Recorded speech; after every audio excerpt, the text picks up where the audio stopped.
My name is Seth McCoy, and I'll be presenting on how electricity and magnetism use will shape the future of transportation. First of all, it'll affect electric cars. They'll go towards more electricity and get away from gas-powered engines altogether.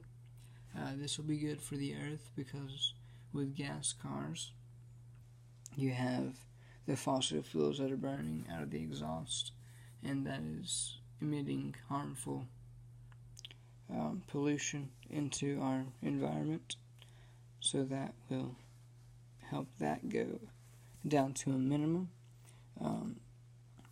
Also, they'll be charging on the go with cars. You'll be able to charge while driving by solar panels that will be implanted in the pavement. This is via solar roads. Also, there'll be LED charging in like parking lots with other pavement as well, charging the cars even when they're not going. So that makes any trip, whether it be work or vacation or a day trip, makes it much faster, because you're not having to stop to get gas or stop to charge your vehicle. You can just charge it on the go. Another way would be magnetically powered trains. The maglev train in Japan is already working, actually. It works by, there's no tires on it, it just works with magnets. It's hovering above the track, so it gets rid of friction.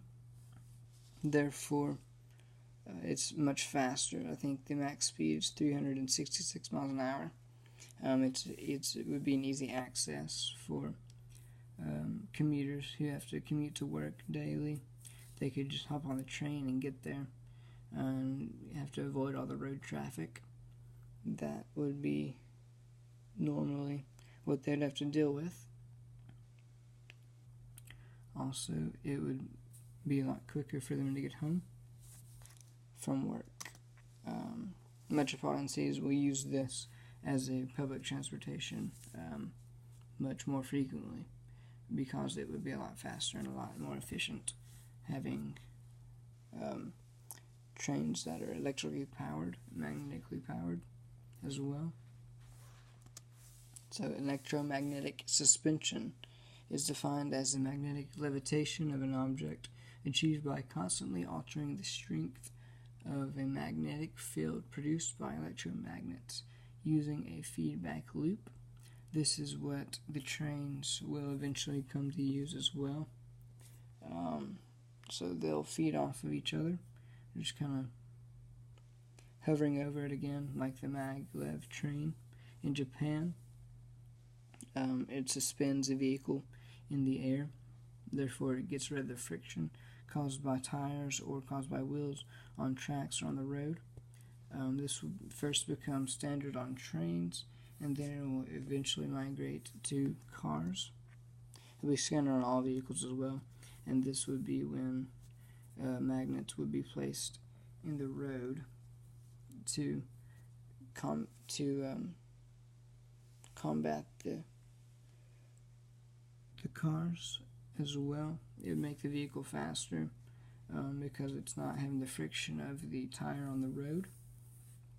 Also, it would make it a lot more safer, because you can't slip if you're not on the road. It would just sense that it needs to slow down, and rain or snow would not have any effect on the air, pretty much. Next would be self-driving cars. So with the electromagnetic suspension, there would also be self-driving cars eventually. Passengers will just tell the car where to take them via GPS, and once that location is put into the system, the car will automatically take them there itself by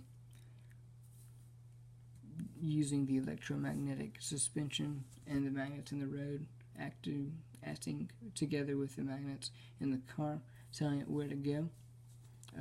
It's much more safer than cars driven by humans, because you can never predict what a human might do in a car, whether it's texting or just not paying attention. The electromagnetic suspension in the car and on the road we'll be able to tell if there's a vehicle that's slower in front of it, if it needs to speed up, start slowing down, if there's an object it needs to swerve over to miss, or if there is an accident at all. But I wouldn't think there would be, because the sensors in the road would be able to slow down the car instead of having a human that might not be paying attention just ram into someone. Roadways would also change, like I said earlier, with the magnets being placed in the road that would guide the cars by way of the electromagnetic suspension. This would eliminate, again, any need for human operating vehicles. It's much safer, like I said earlier, because of the fact that you can never determine what a human might do while driving. There's been some pretty crazy things that have happened while humans are driving, but with self cars, as long as the computers are synced to what they should be, would be much safer, because the computers would know exactly what to do and when to do it. There'd be changes in life because of transportation changes as well. So the time it takes for a person to get to work, say if they live 45 minutes from work, and it's a big town like Nashville, to get to work in the morning, you normally have to leave at like 6 to get to work at 8, and then hopefully you get out before rush hour. But with trains, with the electromagnetic system, you could just hop on the train and be there in 10-15 minutes maybe, instead of an hour or 40 minutes. So that would be more time for them to sleep in the mornings, and a lot more time in the evenings for them to spend with their families. This could also increase their work, how much work they get done daily, by them either getting there earlier or being able to stay later because they don't have to leave as early to get home at a certain time. Not just with cars, but not just with trains, but also with cars.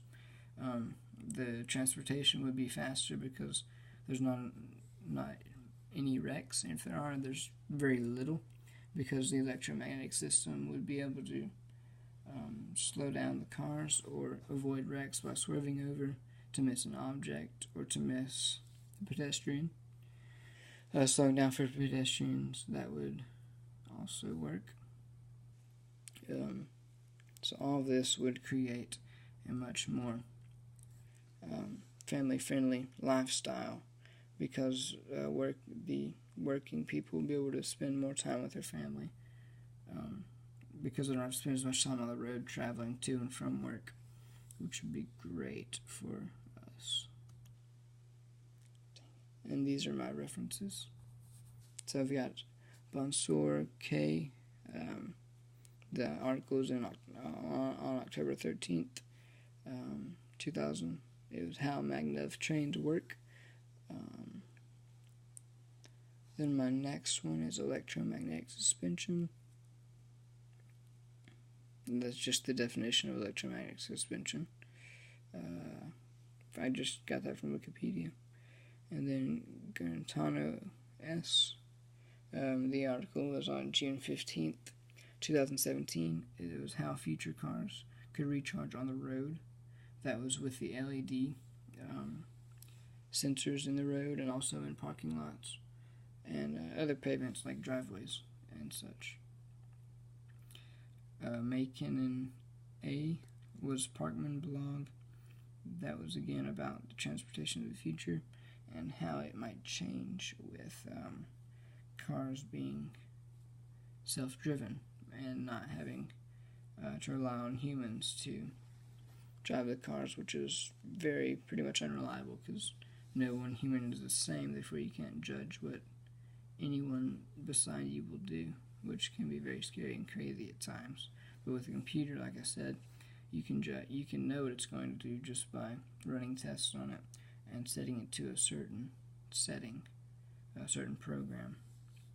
And then Solar Roadways was also another road car charging system by putting some type of solar panel in the road, so that would the sun would beat down off of, and it would also just come in contact with the car and charge the car's battery as well while the car is driving down the road.